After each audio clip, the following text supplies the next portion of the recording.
유다의 시드기야 왕이 제9년 열째 달에 바벨론의 느부갓네살 왕과 그의 모든 군대가 와서 예루살렘을 에워싸고 치더니 시드기야의 제11년 넷째 달 아홉째 날에 성이 함락되니라. 예루살렘이 함락되매 바벨론의 왕의 모든 고관이 나타나 중문에 앉으니 곧 네르갈사레셀과 삼갈레브와 내시장 살스김이니 네르갈사레셀은 궁중 장관이며 바벨론의 왕이 나머지 고관들도 있더라. 유다의 시드기야 왕과 모든 군사가 그들을 보고 도망하되 밤에 왕이 동산 길을 따라 두 담샘문을 통하여 성읍을 벗어나서 아라바로 갔더니 갈대아인의 군대가 그들을 따라 여리고 평원에서 시드기야에게 미쳐 그를 잡아서 데리고 하맛 땅 림나에 있는 바벨론의 느부갓네살 왕에게로 올라가매 왕이 그를 심문하였더라. 바벨론의 왕이 림나에서 시드기야의 눈앞에서 그의 아들들을 죽였고 왕이 또 유다의 모든 귀족을 죽였으며 왕이 또 시드기야의 눈을 빼게 하고 바벨론으로 옮기려고 사슬로 결박하였더라. 갈대아인들이 왕궁과 백성의 집을 불사르며 예루살렘 성벽을 헐었고 사령관 느부사라단이 성중에 남아있는 백성과 자기에게 항복한 자와 그 외의 남은 백성을 잡아 바벨론으로 옮겼으며 사령관 느부사라단이 아무 소유가 없는 빈민을 유다 땅에 남겨두고 그날에 포도원과 밭을 그들에게 주었더라. 바벨론의 느부갓네살 왕이 예레미야에 대하여 사령관 느부사라단에게 명령하여 이르되 그를 데려다가 선대하고 해하지 말며 그가 네게 말하는 대로 행하라. 이에 사령관 느부사라단과 내시장 느부사스반과 궁중장관 네르갈사레셀과 바벨론 왕의 모든 장관이 사람을 보내어 예레미야를 감옥들에서 데리고 사반의 손자 아이감의 아들 그다리아에게 넘겨서 그를 집으로 데려가게 하며 그가 백성 가운데 사니라. 예레미야가 감옥들에 갇혔을 때에 여호와의 말씀이 그에게 임하니라. 이르시되 너는 가서 구스인 에벤멜렉에서 말하기를 만군의 여호와 이스라엘의 하나님의 말씀에 내가 이 성에 재난을 내리고 복을 내리지 아니하리라 한 나의 말이 그날에 내 눈앞에 이루리라. 여호와의 말씀이니라. 내가 그날에 너를 구원하리니 네가 그 두려워하는 사람들이 손에 넘겨지지 아니하리라. 내가 반드시 너를 구원할 것인즉 네가 칼에 죽지 아니하고 네가 노량물같이 네 목숨을 얻을 것이니 이는 네가 나를 믿었음이라. 여호와의 말씀이니라 하시더라. 아멘. 본창은 예루살렘의 함락과 정복자의 후속 조치에 대하여 기록되어 있습니다. 예레미야 마지막 장인 52장 1절에서 27절 말씀, 그리고 열왕기하 25장 1절에서 21절 말씀, 역대하 36장 17절에서 21절의 기록 사건의 요약이라고 볼 수가 있습니다. 1절에서 10절까지는 예루살렘의 함락에 대해서 말씀해 주고 있습니다. 본문 1절, 2절에 나온 말씀같이 시드기야 9년 BC 588년 10월, 정확하게 말하면 10일에 바벨론의 왕 느부갓네살의 군대에 포위된 예루살렘 성이 이제 1년 8개월 후인 1년 6개월 후인 시드기야 11년 BC 586년 4월 9일에 함락되고 말았습니다.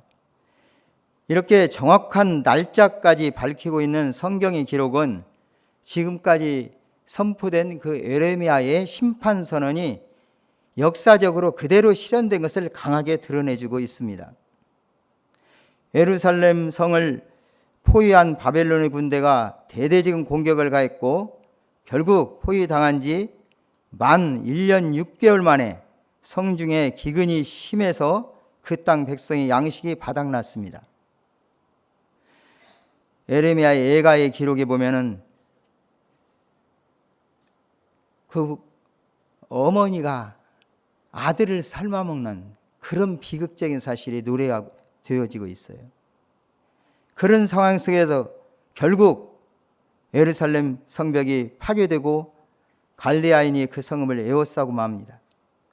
모든 군사의 호위하에 시드기야는 밤중에 왕의 동산길을 따라 두 담 샘문을 통해서 성읍을 벗어나서 아라밧길로 도망을 합니다. 그러나 갈대아 군대는 시드기야 왕을 추격했고 여리고 평원에서 왕은 붙잡히고 왕의 호위 군사들은 왕을 떠나 모두 흩어지고 맙니다.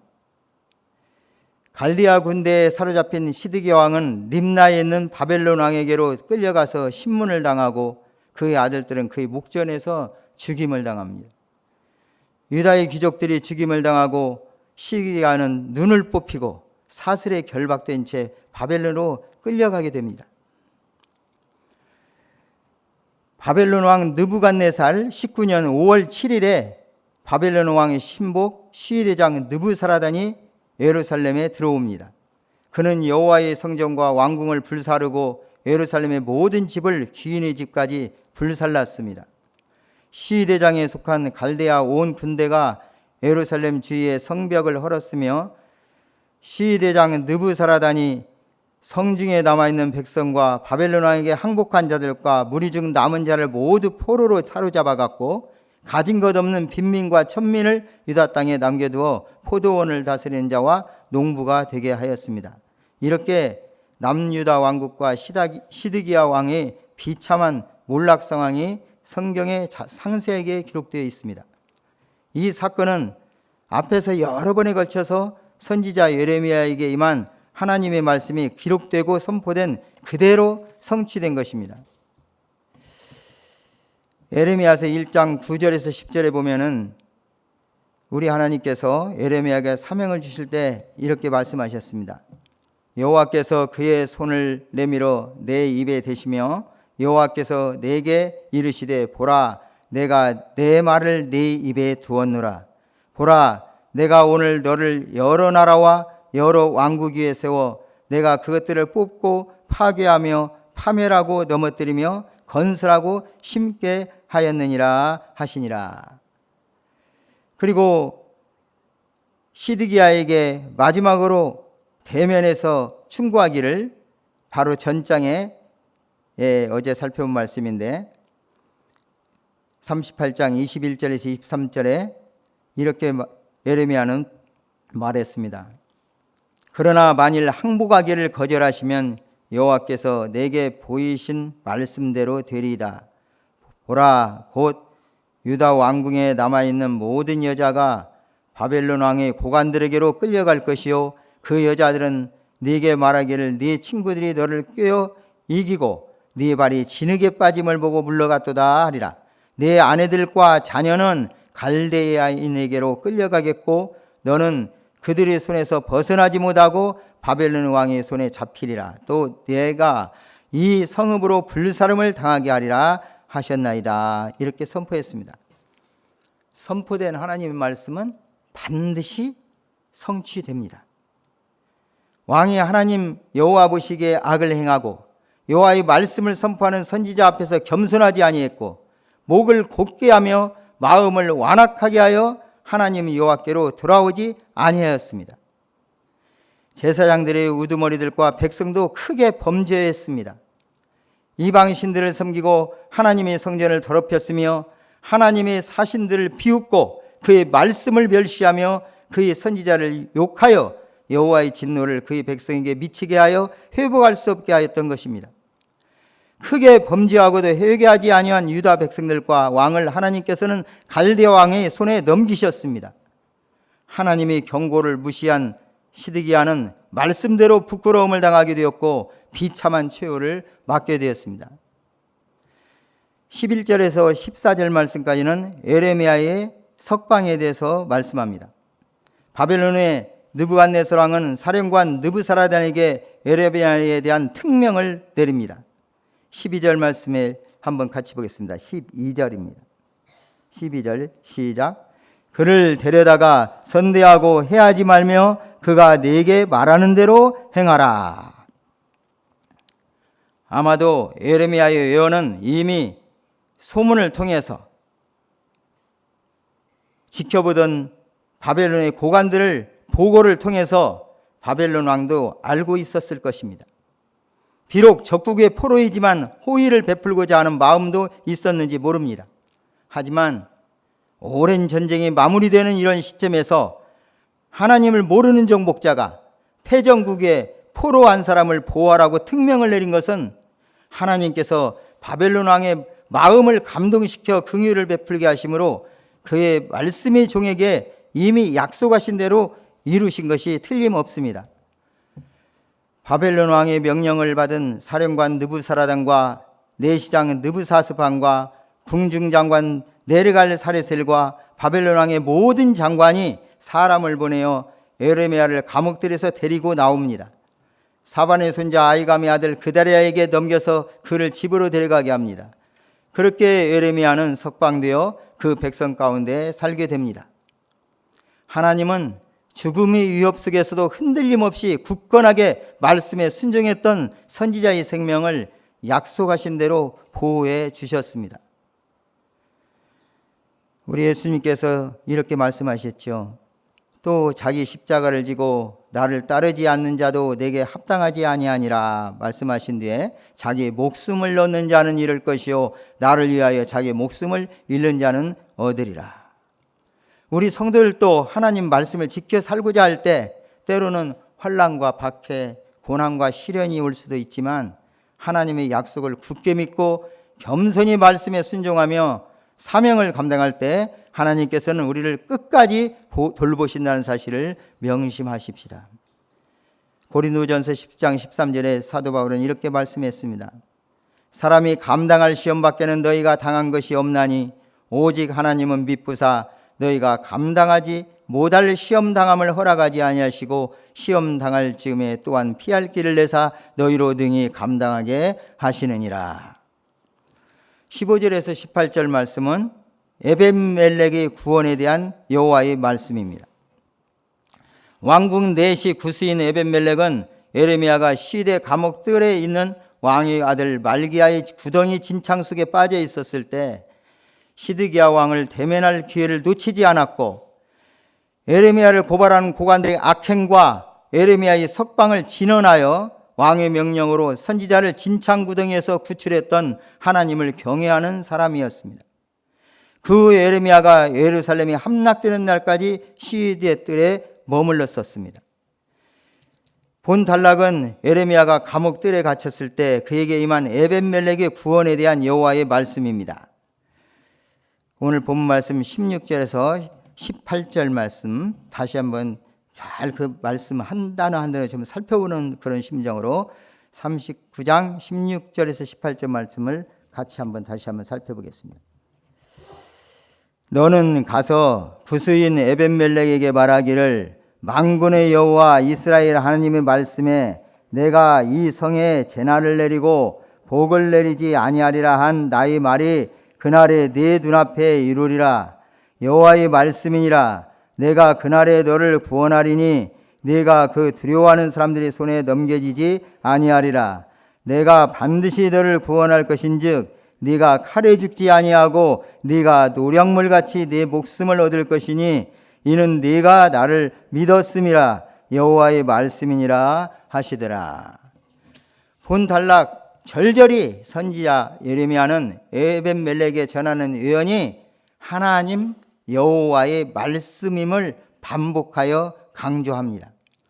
예레미야 선지자가 선포하는 그날에 예루살렘 성에 재난을 내리시고 그날에 너를 구원하리라는 말씀을 들은 에벤멜렉은 전적으로 하나님을 믿었습니다. 그러므로 하나님께서 반드시 에벤멜렉을 구원하시는 이유를 네가 나를 믿었음이라고 말씀을 하십니다. 하나님을 신뢰하는 자를 정복자에게서 반드시 보호하시는 하나님의 약속의 말씀입니다. 에벤멜렉의 구원은 그가 하나님의 선지자에게 베푼 선행에 대한 하나님의 보상이라고 할 수가 있습니다. 우리 주님 예수님께서도 다음과 같이 말씀하셨습니다. 마태복음 10장 40절에서 42절 말씀입니다. 너희를 영접하는 자는 나를 영접하는 것이요 나를 영접하는 자는 나를 보내시는 이를 영접하는 것이니라. 선지자의 이름으로 선지자를 영접하는 자는 선지자의 상을 받을 것이요 의인의 이름으로 의인을 영접하는 자는 의인의 상을 받을 것이요 또 누구든지 제자의 이름으로 이 작은 자 중 하나에게 냉수 한 그릇이라도 주는 자는 내가 진실로 너에게 이르노니 그 사람이 결단코 상을 잃지 아니하리라 하시니라. 당시 거짓 선지자들은 하나님의 보호를 받는 예루살렘이 결코 이방인의 손에 넘어가지 않을 것이라고 하면서 백성들에게 평안하리라, 재앙이 임하지 아니하리라고 예언을 했었습니다. 하지만 예레미야를 비롯한 하나님의 참 선지자들은 예루살렘의 함락을 예언하였고 그 때문에 많은 박해를 받았습니다. 이제 예루살렘 멸망이 누구도 부인할 수 없는 엄연한 현실로 나타남에 따라 참과 거짓, 진리와 비진리는 백일하에 드러나게 되었던 것입니다. 열매로 그 나무를 알 수 있듯이 참된 예언의 여부는 그 결과로서 알 수가 있습니다. 하나님은 사람이 아니시니 거짓말을 하지 않으시고 그 약속하신 말씀을 반드시 실행하십니다. 이는 하나님의 영원히 불변하시는 성품에 기인하는 것이기도 합니다. 성경에 기록된 역사는 어떤 면에서 하나님의 약속과 그 성취의 역사라 해도 과언이 아닙니다. 그리고 그러한 약속과 성취의 절정은 바로 예수 그리스도의 성육신과 구속 사역입니다. 이제 우리 앞에는 그리스도의 재림과 심판 그리고 새하늘과 새 땅의 약속이 놓여 있습니다. 이전의 모든 예언이 완벽하게 성취되었듯이 이 언약 역시 1.1획도 어김없이 이루어질 것입니다. 주님께서 재림하시는 날, 그날이 오면 악인과 의인은 대조적인 운명에 처해집니다. 하나님의 말씀을 듣는 자는 예수 그리스도를 믿음으로 영생을 얻지만 말씀을 멸시하는 자는 반드시 멸망합니다. 하나님께서는 그의 종을 부르시고 세우시고 함께 하시며 일하게 하십니다. 필요에 따라서 조력자, 동역자를 붙이시기도 합니다. 몇 장에 걸친 예레미야 말씀을 생각하면서 예레미야가 있고 그 하나님 말씀을 예레미야가 말할 때 그대로 받아 적었던 바룩이 있었습니다. 그리고 예레미야가 죽음의 위기에 있을 때 구해냈던 에벤멜렉을 우리는 보았습니다. 하나님께서는 하나님 나라와 그 의를 위하여 여러 사람들이 참여하여 감당하게 하십니다. 말씀을 성취하심으로써 하나님의 영광을 드러내시고 하나님이 하나님 되심을 나타내시며 기뻐하시고 만족하십니다. 말씀에 온전히 순종하여 하나님을 인정해 드리는 당신의 종들에게 말씀대로 성취되는 기쁨과 만족을 함께 누리게 하십니다. 그리고 그에 합당한 상을 주십니다. 성경에는 여러 인물들에게 여러 사람들을 동역자, 조력자로 세우신 기록들이 있습니다. 모세에게는 그의 형 아론을 붙여주셨습니다. 르비딤에서의 아말렉과의 전투에서는 모세 곁에 아론과 훌이 있었고 전선에서는 여호수아가 일했습니다. 엘리야는 사르밧 과부로부터 음식을 제공받았으며 그 시대에 하나님의 선지자들을 위하여 왕궁 맡은 자 오바댜와 신앙의 절개를 지킨 7,000명이 남겨진 자가 있었습니다. 사도 바울은 브리스길라와 아굴라, 실라, 마가, 의사, 누가, 에라스도, 더디오 등 많은 동역자 및 조력자를 소개하고 있습니다. 예수님께서도 사역을 담당하시기 위하여 12제자를 택하시고 부르시고 보내사 전도하게 하셨습니다. 사랑하는 성도 여러분, 저와 여러분도 올 한 해 우리 주님께서 부르시고 구원하시고 은혜 베푸시고 또 이 서문교회 몸담게 하셔서 하나님이 하나님 되게 하심을, 하나님을 우리 인정해드리고 하나님 앞에 영광을 돌리는, 그래야 하나님 나라와 그 일을 위하여 일할 수 있는 그러한 일들을 맡겨주셨습니다. 혼자 하기 힘들 때는 분명히 동역자, 조력자를 붙여주실 것입니다. 우리도 주님의 나라와 의를 위하여 하나님께서 명하신 말씀을 수행할 때 선지자 예레미야, 서기관 바룩, 구스인 왕궁 내시 에벤멜렉처럼 서로 좋은 조력자, 동역자의 관계를 유지하고 주어진 소임을 신실히 감당하시는 저와 여러분 되기를 주의 이름으로 축복합니다. 기도드리겠습니다. 우리 하나님 아버지 감사합니다. 예레미야에게 주신 그 하나님의 심판의 말씀이 결국 말씀 그대로 예루살렘의 함락으로 성취되었습니다. 예레미야를 박해하고 거짓되이 하나님 말씀을 전하며 자기들에게 달콤한 말씀은 받아들이고 자기 속에는 싫은 말씀은 배척하며 핍박했던 무리들은 결국 결박당하여 하나님의 말씀 그대로 비참한 상황에 빠졌지만 신실한 하나님의 종 예레미야와 에비멜렉은 하나님의 약속의 말씀대로 보호받고 또 끝까지 하나님의 사명을 잘 감당함으로 말미암아 하나님께 영광을 돌리며 하나님이 하시고자 하는 일을 함께 이루가신 사실을 오늘 말씀을 통해서 생각했습니다. 또 이러한 하나님의 종들이 하나님이 주신 조력자, 동역자들과 함께 이 일을 이루가게 하시는 하나님의 그 역사를 우리는 보았습니다. 이 말씀을 따라 저희도 은혜 안에서 아버지 하나님께서 맡겨주신 귀한 사명 잘 감당할 수 있는 우리 모든 성도들 될 수 있도록 은혜 베풀어 주옵소서. 존귀하신 구주 예수 그리스도의 이름으로 기도드리옵나이다. 아멘.